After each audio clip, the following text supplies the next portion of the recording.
Hey guys, welcome back. Today I've got a really exciting video for you all. It is the good and the bad of Cold War zombies. I've been playing this game since launch and I think I've got a really good idea of what it has to offer, what needs improving, blah blah blah. We're going to delve really deep into it today and tackle the majority of what the game has to offer. At the end of the video, I'm going to give a final score out of 10, and it is my personal opinion. If you don't like it, fuck yourself.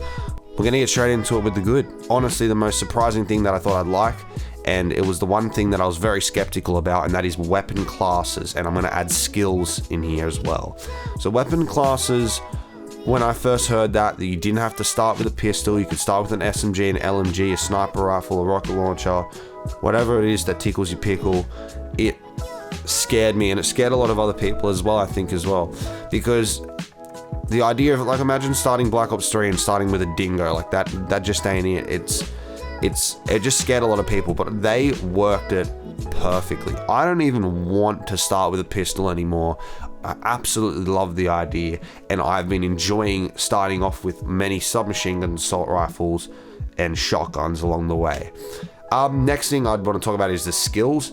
Skills are probably one of the best things that have been added to zombies to date. Things like armor penetration or stamina up, where you have no forward damage, or deadshot daiquiri when you have the headshot critical kill multiplier. Like, it's just such a good idea, and it works even better with stuff like ammo mods and the weapon classes, and I'm excited for them to bring more stuff out with further seasons and DLCs. The next thing, which, and I'm going to say this a lot in this video, literally the best thing they ever brought to Call of Duty was the exfil system. The exfil system is the funnest thing on the planet. It is challenging, yet rewarding and fun. I do it every single game now.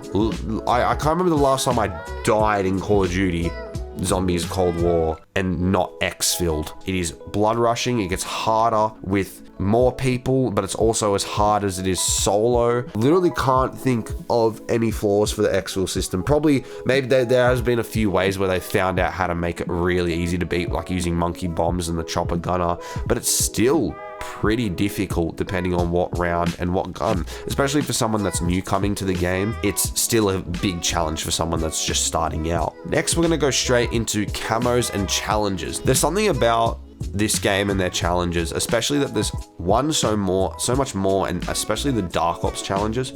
Dark Ops challenges are so fun to do. Like, the social distancing one is difficult, but yet so intriguing. I'm yet to do it myself. The Anvil, I think there's one called Checkmate or something like that. They're just really fun. Like, when me and my mate stayed in the spawn room to around 20 with our loadout, and we got the good enough Dark Ops challenge, and it was such fun to do. And it just, once again, I'm going to say this a lot, there's so much replayability to this game. And the camo challenges is something I've been asking for ages on zombies. Diamond camo looks amazing. I'd kind of argue that half the camos in zombies look better than the ones they do in multiplayer. So the next thing I'm going to touch on is weapon rarities. Now, this is something that I was kind of like, yuck, Fortnite everywhere, coming and leaking into every other game on the planet. But the weapon rarities, well, they work well. They give a really big, significant damage boost to your weapon. It's worth picking up the salvage and upgrading your weapon. And the biggest thing that weapon rarity does right is it allows every gun to be good. It allows every gun to at least go somewhere from around 25 upwards. Some guns struggle, like I know some submachine guns struggle to kill, or the rocket launchers aren't too good, blah blah, whatever it is. It's always going to be in Call of Duty, some guns better than others. But if you need to unlock camos for the Milano, you know that if you spend the money and you spend the salvage and you upgrade this weapon rarity on the gun, that it is reliable. And I love that about zombies, because you go Black Ops 3, I get the Shiva out of the box. I don't want fucking none of it. I don't want that gun, and I'm never gonna fucking get it ever again, thank God. But I get the Type 63 out of the box. I'm like, yeah, I don't really use this, but hey, is what I got. I'm gonna upgrade its rarity a bit, and it fucking works. Next thing we're gonna quickly talk about is lethals, tactical, salvage, and armor. Now, it might seem like I'm just going over everything one by one and praising this game, but don't worry, we'll get into the bad a bit later. The lethals and tacticals to start off, they are fucking off chops in this game. The lethals, the stim shots, the flashbangs actually stop zombies. The monkey bombs are insane on this game. The explosives, the grenades are okay. The semtexes are great. The C4s are busted. The tomahawks are really good as well. They're just worth picking up and they're worth using. With that comes in the score streaks as well. Fuck the sentry gun. I just want to quickly say that score streak is absolute butt cheeks. The chopper gunner, great. The war machine, amazing. The combat bow for taking out the megatons, great. Salvage adds this different little thing where you've got to pick that up too, and it still helps you through the game. But salvage, you can always use it, and I think it's really good. Armor as well, it's absolutely a necessity in this game, and I think they implemented it really well. Last point for the good is the map itself, and that's very, very, very broad. But the map is great. Just to give specific points, the map layout is really easy to remember. It's got those two distinct lanes that meet up into the bunker. There's shortcuts to get everywhere. There's a shortcut from the bunker to spawn. There's the teleporter pads. There's a shortcut from the pond to the plane wing. It's just really well laid out, and it doesn't take a ridiculous amount of time to run across the map. And I think that's such a good thing.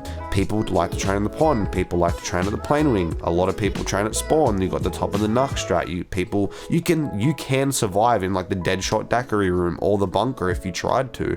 And I think it's just such a well-rounded map. I've talked a lot about the good, but we're just going to go over a few things of the bad. I'm going to get this one point out of the bad out of the way, is that this does not mean the game is bad. This does not mean that this point that I'm going to make is entirely bad. There's still good things out of these, but it's just something that I wanted to bring up and maybe get some opinions on. So maybe you might disagree, maybe you agree. We'll find out in a second when I talk about my first point, which is kind of zombies, but it's not, but it is at the same time, and it's Onslaught. I'm not the biggest fan of Onslaught, and here's the reason why. I don't think it's thought out too well. Like, the biggest example for me is the Megatons start off really easy, but they get really, really hard quickly, and the game doesn't give you enough resources to feel like it's progressing. Like, obviously every game should start off easy and go a little bit harder, but I just feel like Onslaught doesn't give you a lot. Like, one game I played and I got up to the 8th, 9th elite to kill, and I was still holding a green gun or a blue gun because it just wouldn't give me something different. And if it did give me a purple, it'd give me a freaking M79 or like a purple Sigma that I couldn't do anything with. The other game I played, and the first elite that I killed gave me a purple stoner, and I was like, well, I'm set for the rest of this game. And I just think that it's just not thought out too well, and I just get a little bit bored. Like, by the time I get up to the 8th elite to get that gold trophy or the gold chalice, I'm kind of like, thank God this is the last elite I have to kill. I think this game mode could be really good. I think they just need to tweak a few things, like give you armor early on. I think they need to give you more kill streaks or just more rewards and better guns out of killing each megaton. Like, I don't want a purple gun when I kill my first megaton, but maybe I want a purple or legendary gun when I kill my 7th megaton, because it's literally murdering me every 3 seconds. Next thing is something small, but it's just the bugs and the glitches in the game. They're rough. Some are easy. Like, I have a few on the screen. Excuse the bad quality of the glitches. I got them off my good friend. Every game has bugs and glitches, but this game has quite a few that really annoy me. Some that I can think of is the megaton sometimes will literally one hit you with full armor and full health on round 30. There's a lot of crashes in the game. I know they're fixing them, but I think sometimes the ray gun disappears, and there's just a bit too many that make your game detrimental, and I think that's the one thing that's slowly annoying me. They're really getting on top of it. They've fixed so many. There's way too many to name. I just feel like when you hear this point of me bringing up bugs and glitches in the game, you'll understand, because there's things in custom games in multiplayer that are stuffing up. There's things in the campaign that are stuffing up. It's just, I'm very eager for the game to keep getting patched and all these glitches and exploits and whatever they are, I'm glad that they're gonna get fixed real soon. I've got 2 more points for the bad. These next 2 are the ones that genuinely piss me off a little bit, but not too much to the point where I'm not gonna play the game or they make the game bad, and that is the Megaton split. And when I mean that, there's 2 things that I think about when the Megaton. First off, I get out of the way, actually. The Megaton's a great boss, and I love them. They don't spawn too often. They're a challenge, but they're fun.